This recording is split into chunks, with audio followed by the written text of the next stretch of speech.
Bonjour à tous. Aujourd'hui, on va parler d'un mot qui unit différents plats et ustensiles, un mot grec qui a beaucoup voyagé et dont la version arabe tagine est la plus connue. Alors attendez avant de commenter parce qu'on va pas faire l'histoire du tagine algéro-marocain, ça sera peut-être pour une autre fois. On va plutôt se demander pourquoi des plats tellement différents les uns des autres s'appellent tous tagines. Pour les Marocains, mais aussi pour certains Algériens et la majorité des Européens, un tagine, c'est ça. Un ragoût cuit lentement à l'étouffée, parfois mais pas toujours mijoté dans un plat circulaire avec un couvercle conique. Et dans ce cas-là, le mot tagine désigne aussi bien le contenant que le contenu. Mais pour les Tunisiens et certains Libyens, ça ressemble à ça. Une sorte d'omelette garnie et gratinée qui fait un peu penser à la tortilla espagnole ou à la hega égyptienne. D'ailleurs, en Égypte où le J arabe est prononcé ge, on trouve le tagen bamiya, un tagine, un ragoût au gombo. Plus loin encore, au Liban, le tajen samak, c'est un poisson au tahine cuit dans un four. Mais que ce soit en Algérie ou en Égypte, le mot tagine va aussi désigner une poêle ou un plat qui va au four. Et c'est ça qui unit ces différents mets. Le plat, l'ustensile utilisé pour cuire des ragoûts. Parce que souvent, en gastronomie, par métonymie, le nom de l'ustensile va donner son nom à la recette. Par exemple, en anglais, le mot d'origine française casserole désigne aussi bien le plat qui va au four que le ragoût. Comme en darija marocaine, le mot d'origine française gamila a fini par désigner une préparation de poulet et de légumes. Le nom du tagine, qui désigne à l'origine une poêle ou un plat, va finir par désigner les spécialités de toutes ces régions. Mais alors, d'où vient ce mot tagine ? Intéressons-nous d'abord à son nom arabe. Dans le dictionnaire d'arabe moderne de Daniel Reg, tagine est défini ainsi: plat de cuisson, faitout, ragoût, plat mijoté en sauce. Et dans le dictionnaire de 1924 de mon grand-père, la définition est la suivante: plat en terre, casserole, poêle à frire en faïence. Mais si on se plonge dans les archives existantes, on trouve une des premières évocations du mot à Bagdad, au Xe siècle, dans le célèbre récit des Mille et une nuits. Dans le passage du conte du pêcheur et de l'Ifrit, on peut lire: de son côté, la cuisinière prit les poissons, les nettoya, les disposa dans un tagine placé sur un trépied, les fit cuire sur une face, puis les retourna. Et ce mot tagine revient une dizaine de fois au cours de ce conte. Mais qu'est-ce qu'il désigne exactement ? Le récit nous dit que ce tagine est utilisé pour faire frire des poissons, une poêle en métal ou en argile, mais on n'en sait pas beaucoup plus. Ce qu'on sait par contre, c'est que plus tard, dans la Bagdad abbasside du XIIIe siècle, Mohammed al-Baghdadi écrit le Kitab al-Tabir, un livre de cuisine dans lequel apparaît aussi le mot tagine.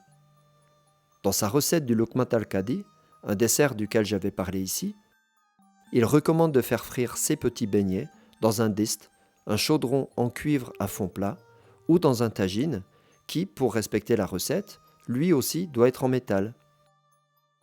Parce qu'en arabe, c'est plutôt le mot qadra qui désigne une marmite en terre. Un peu plus tard, au XVe siècle, en Al-Andalus, un auteur dont on a perdu le nom compile des recettes de cuisine qui remontent jusqu'au XIIe siècle.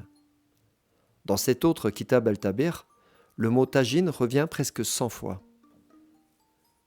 Dans sa traduction de cet ouvrage, le chercheur Eduardo Mori nous donne la recette du Murakaba Koutamiya, une pâtisserie originaire de la région de Constantine en Algérie, où vivait la tribu kabyle des Koutama.